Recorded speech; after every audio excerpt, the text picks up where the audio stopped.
Hello students, welcome to Surabhi learning academy. আশা করি তোমরা সবাই খুব ভালো আছো। আমি তোমাদের সুরভি ম্যাম, আর আমি আবারও চলে এসেছি তোমাদের জন্য একটা ম্যাথের ক্লাস নিয়ে। আজ আমাদের আলোচনার বিষয় ক্লাস 7 এর চ্যাপ্টার 9 সর্বসমতার ধারণা। আজ আমরা সর্বসমতার ধারণার ফুল কনসেপ্ট আলোচনা করব। তোমরা শেষ অবধি ভিডিওটা দেখবে, তাহলে তোমাদের কাছে পুরো ব্যাপারটা ক্লিয়ার হয়ে যাবে। চলো তাহলে দেরি না করে আজকের ক্লাস আমরা শুরু করি। তোমরা এখানে দেখতে পাচ্ছ যে এখানে দুটো ত্রিভুজ আমি এঁকেছি। একটা ত্রিভুজ এ বি সি আর একটা হলো পি কিউ আর। ত্রিভুজ এবিসি এর দেখো, এ বি বাহুটার দৈর্ঘ্য 5 সেমি, বিসি বাহুর দৈর্ঘ্য 6 সেমি এবং এসি বাহুর দৈর্ঘ্য 7 সেমি। আর পি কিউ আর ত্রিভুজের পি আর বাহুর দৈর্ঘ্য 5 সেমি, পি কিউ বাহুর দৈর্ঘ্য 6 সেমি এবং আর কিউ বাহুর দৈর্ঘ্য 7 সেমি। এবার তোমরা আমাকে বলো যে এই দুটো ত্রিভুজ কি একই মাপের? অবশ্যই একই মাপের, কিন্তু কি একই রকম দেখতে? হ্যাঁ, একই রকম দেখতে। এবার বলবে এই ত্রিভুজটা এরকম দেখতে আছে, 6 সেমিটার নিচে আছে, এখানে 6 সেমিটার পাশে আছে। এবার বলো এই ত্রিভুজটাকে যদি ধরিয়ে এরকম করে ঘুরিয়ে দিই, মনে করো এই পি কিউ আর ত্রিভুজটাকে এটাকে ধরে এরকম করে যদি ঘুরিয়ে দেওয়া হয় এইদিকে, তাহলে কি 5 সেমিটার এখানে আর 6 সেমিটার নিচে আর 7 সেমিটার পাশে যাবে না? যাবে তো। তাহলে এখানে কি দেখছি না, দুটো ত্রিভুজের বাহুগুলির দৈর্ঘ্য একই এবং এই দুটো ত্রিভুজ কে যদি আমরা ঘুরিয়ে বা সরিয়ে কি করতে পারি, সমান মাপের আনতে পারি, তাহলে এই ক্ষেত্রে আমরা বলতে পারবো যে এই দুটো ত্রিভুজ একে অপরের সর্বসম। তাহলে সর্বসম ব্যাপারটা কি না, দুটো জ্যামিতিক চিত্র মানে কি, এই যেমন ত্রিভুজ চতুর্ভুজ এগুলো জ্যামিতিক চিত্র, তাই তো। তাহলে দুটো জ্যামিতিক চিত্রকে কি করছি, ঘুরিয়ে বা সরিয়ে বা দুরকম ভাবে কি করতে পারছি, আমরা এই ত্রিভুজটার সাথে এই ত্রিভুজটাকে আমি মেলাতে পারবো। তাহলে বলতে পারি যে এই দুটো ত্রিভুজ হলো সর্বসম। আর যে মিলে গেল, এই ধর্মটাকে বলা হয় সর্বসমতা। তাহলে সর্বসম কি না, দুটি জ্যামিতিক চিত্রকে ঘুরিয়ে বা সরিয়ে বা দুরকম ভাবে একে অপরের ওপর মেলানো যায়, চাপিয়ে মেলানো যায়, তাকে বলা হয় সর্বসম। আর সর্বসমর ধর্মকে বলা হয় সর্বসমতা। সর্বসমতা কিন্তু 4টে শর্তের উপর নির্ভর করে। সর্বসমতার 4টি শর্ত আমরা দেখতে পাই। কি কি না, প্রথম শর্ত হলো বাহু বাহু বাহু ঠিক আছে, একে আমরা ইংরেজিতে এস এস এস বলতে পারি। এস মানে হলো সাইড, তাই তো, বাহু। তাহলে প্রথম শর্ত, সর্বসমতার প্রথম শর্ত হলো বাহু বাহু বাহু, অর্থাৎ এস এস এস শর্ত। এরপর দ্বিতীয় শর্ত হলো সর্বসমতার দ্বিতীয় শর্ত হলো বাহু কোণ বাহু, যাকে ইংরেজিতে লেখা হয় এস এ এস। ঠিক আছে। সর্বসমতার 3 নম্বর শর্ত হলো কোণ বাহু কোণ, বা এ এস এ। কোণকে আমরা এ দিয়ে লিখি মানে অ্যাঙ্গেল, আর বাহুকে এস দিয়ে লিখি অর্থাৎ সাইড। তাহলে 3 নম্বর শর্ত হলো কোণ বাহু কোণ। 4 নম্বর শর্তটা শুধুমাত্র সমকোণী ত্রিভুজের ক্ষেত্রে প্রযোজ্য।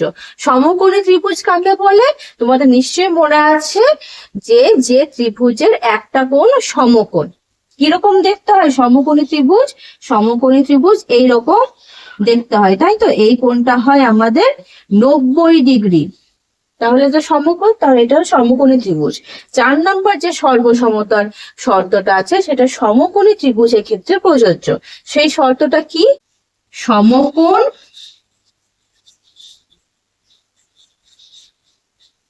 অতিভুজ আর বাহু,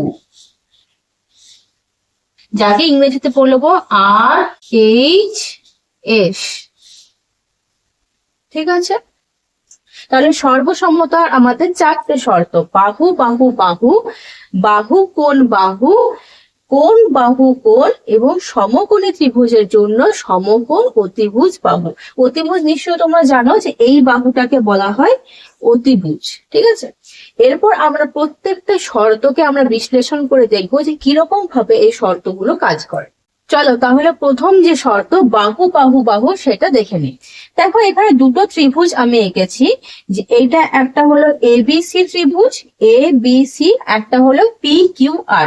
এই উদাহরণটাই আমরা একটু আগে দিলাম। দেখো এখানে প্রত্যেকটা বাহু আমাদের সমান। কিরকম ভাবে সমান? যে এই ত্রিভুজের এবি বাহুর দৈর্ঘ্য 5 সেমি, এই ত্রিভুজের পি কিউ বাহুর দৈর্ঘ্য 5 সেমি।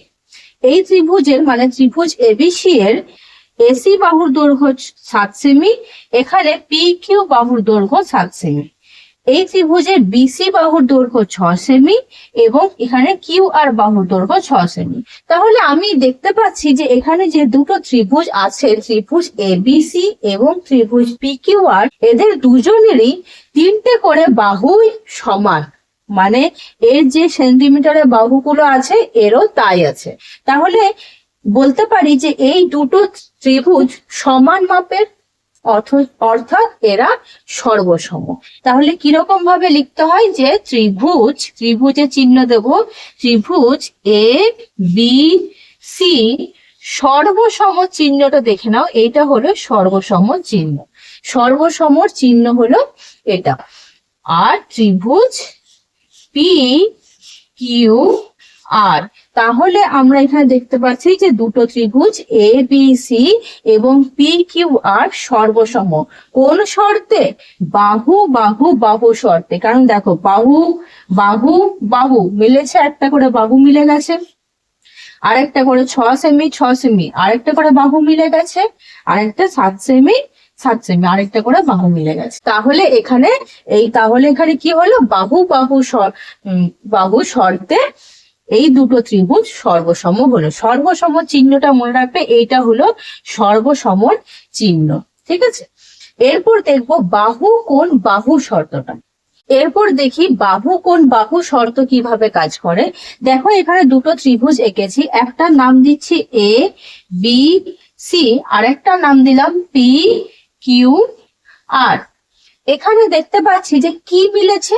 এখানে দেখতে পাচ্ছি যে এই যে ত্রিভুজটা আছে এ বি সি, এর একটা কোণ হলো 60 ডিগ্রি, আর ত্রিভুজ পি কিউ আর এরও একটা কোণ হলো 60 ডিগ্রি। তাহলে আমি দেখতে পাচ্ছি কোণ মিলে গেছে, তাহলে কোণটা মিলে গেল আমাদের। এরপর দেখবো দুটো বাহু মিলছে কিনা। এই যে ত্রিভুজটা আছে তার এ বি বাহুর দৈর্ঘ্য 4 সেমি, এর পি কিউ পি আর বাহুর দৈর্ঘ্য 4 সেমি। তাহলে দেখতে পাচ্ছি 4 সেমি 4 সেমি করে আমাদের দুটো বাহু মিলে গেল, তাহলে বাহু মিলে গেল। এরপর দেখতে পাচ্ছি এই ত্রিভুজে বিসি বাহুর দৈর্ঘ্য 5 সেমি এবং এই ত্রিভুজে কিউ আর বাহুর দৈর্ঘ্য 5 সেমি। তাহলে এখানে দেখতে পাচ্ছি আরেকটা করে বাহু মিলে গেল। তাহলে এখানে আমাদের দুটো করে বাহু মিলেছে এবং তাদের মাঝখানে যে কোণটা আছে সেটাও মিলে গেছে। সেই জন্য দুটো বাহু, এই যে একটা বাহু, তারপর কোণ, তারপর বাহু। তাহলে দেখো বাহু কোণ বাহু, বাহু কোণ বাহু মিলে গেছে। তাহলে এই বলতে পারি যে ত্রিভুজ এবিসি এবং ত্রিভুজ পি কিউ আরও হলো সর্বসম। কিরকম ভাবে লিখে? না, ত্রিভুজ এবিসি সর্বসম ত্রিভুজ পি কিউ আর। ঠিক আছে, সর্বসম চিহ্নটা একটু ভালো করে দেখে নাও, এরকম দুটো সমান দিয়ে উপরে এরকম করে ঢেউ খেলানোর মতো দিতে হয়। এটা হলো সর্বসমর চিহ্ন। তাহলে এখানে কি হলো? যে দুটো ত্রিভুজ এবিসি এবং পি কিউ আর সর্বসম হলো কোন শর্তে? বাহু কোণ বাহু এই শর্তে। এরপর দেখবো কোন বাহু শর্তটা। দেখো এরপর দেখবো কোন বাহু কোণ অথবা কোন বাহু। তোমাদের একটু আগে শর্তগুলোর সময় বলা হয়নি যে কোন বাহু কোণ, এই শর্তটাকে আরেকটা নামে কোন বাহু বলা হয়। মানে কি? দুটো কোণ মিলবে, একটা বাহু মিলবে, দুটো কোণ মিলবে, একটা বাহু মিলবে। দেখো কিরকম ভাবে, এই যে একটা ত্রিভুজ এখানে আঁকা হয়েছে, ত্রিভুজ এ বি সি, আর এখানে দেখো একটা ত্রিভুজ আঁকা হয়েছে, সেটা হলো পি কিউ আর। ঠিক তো? তাহলে দেখো এই দুটো ত্রিভুজের মধ্যে কি কি ম্যাচ করেছে, মানে কি কি মিলেছে, কি কি মিলেছে। এখানে দেখো কোণ এবিসি, মানে এই যে কোণটা আছে সেটা কত ডিগ্রি আছে, 40 ডিগ্রি, 40 ডিগ্রি কোণ পেলাম। এখানেও দেখতে পাচ্ছি পি আর কিউ, এই কোণটা 40 ডিগ্রি। তাহলে একটা করে কোণ আমাদের মিলে গেছে, কোণ মিলে গেছে। এবার দেখবো বাহু, এখানে দেখো একটা বাহু আছে 4 সেমি বিসি, এই ত্রিভুজেও কিউ আর বাহুর দৈর্ঘ্য 4 সেমি। তাহলে বাহুগুলো আমাদের মিলে গেল, বাহু মিলে গেছে। এরপর দেখবো যে কোণ এ সি বি, এখানে কোণ পি কিউ আর দুটোই আমাদের 30 ডিগ্রি 30 ডিগ্রি করে। তাহলে এখানে আরেকটা করে কোণও মিলে গেল। তাহলে কি দেখলাম যে